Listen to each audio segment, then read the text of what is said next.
আমি আজকে oats with almond and কাজু মিল্ক দিয়ে বানিয়েছি।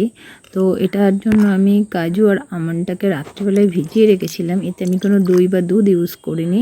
আমন্ড আর কাজুটাকে একটু জল দিয়ে মিক্সিতে ভালো করে মিক্সিতে আর কি আমি দুধের মতো বার করে নিয়েছি এটাকে জল দিয়ে। তার মধ্যে আমি দিয়েছি ওটসটাকে আমি একটু রোস্ট করে রেখেছিলাম, আর তার মধ্যে কিছুটা ফ্ল্যাক্সিড আমি নর্মালি গুঁড়ো করে রেখেছিলাম ডেলি ইউজের জন্য, কারণ প্রত্যেক দিন তো এটা করা সম্ভব হয় না ডেলি খাওয়ার জন্য। তো 2 চামচ সেই মিক্সটা দিয়েছি, তার সঙ্গে দিয়েছি ভিজিয়ে রাখা চিয়া সিড আর কাজু আর আমন্ড মিল্কটা দিয়েছি, দিয়ে তার মধ্যে দিয়েছি খেজুর। আজকে আমার বাড়িতে কোনো রকম ফল ছিল না, তো আপনারা যদি মনে করেন এটা অন্যান্য ফলের সঙ্গে খাবেন সেটাও খেতে পারেন।